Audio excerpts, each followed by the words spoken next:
Aloha, great job today. The major ideas we're doing this from start one. What are the strings names? High G, C, E, and A. Out of 4 strings, we need 3 of those notes to be the 1, 3, or 5 of a particular key to make a triad or a chord. Whence playing our 3rd finger, because it feels good due to spider exercises, keeping our fingers closed. 3rd finger feels good here on this note. Well, that is the C note.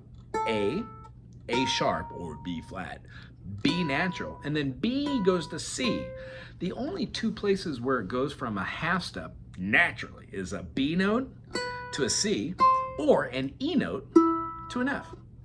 Everything else would be considered a whole step if you wanted to go from a main note, like A to B would have to have A sharp or B flat in there. Same note, it's just right in betwixt the 2. So for every other note, we would have B to C, E to F as our natural half step. So what I showed you today was your C note, which is open, your D note, which is at the 2nd fret, 2nd finger, E note, which is the open string, half step to our F, whole step to our G. Our whole step goes to an A, but we play it as the open string. Whole step as a 3rd goes to the B, and then our last half step resolves to the C. Do, re, mi, fa, sol, la, ti, do. C major, D minor, E minor, F major, G major,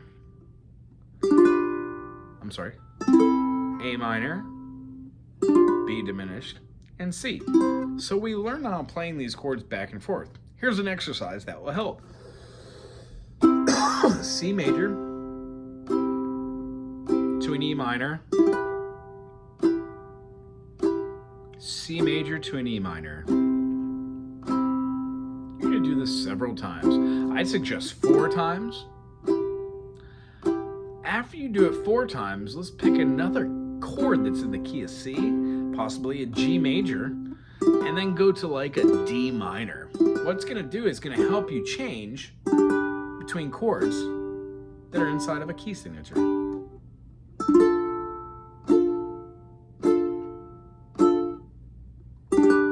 See how the problem with moving our fingers are, they kind of go up and then land back on another chord?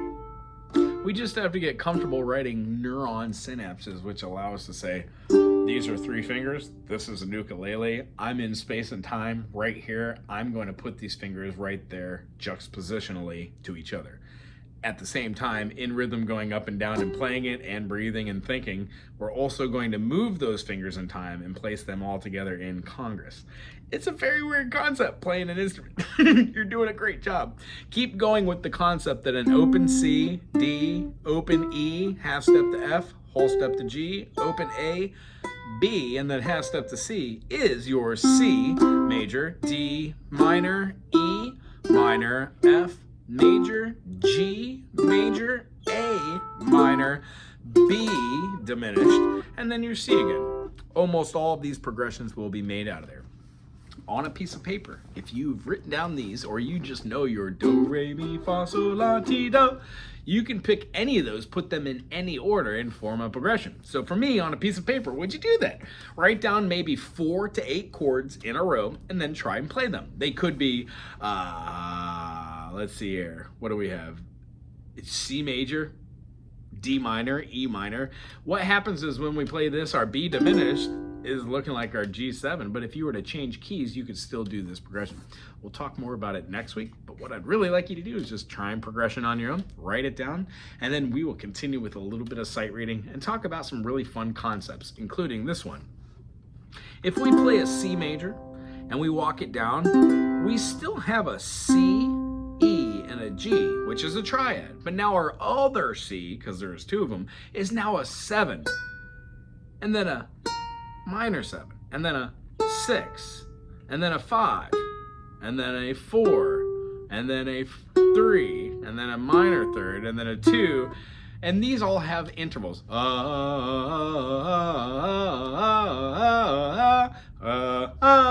in correlation to each other. They're jumps.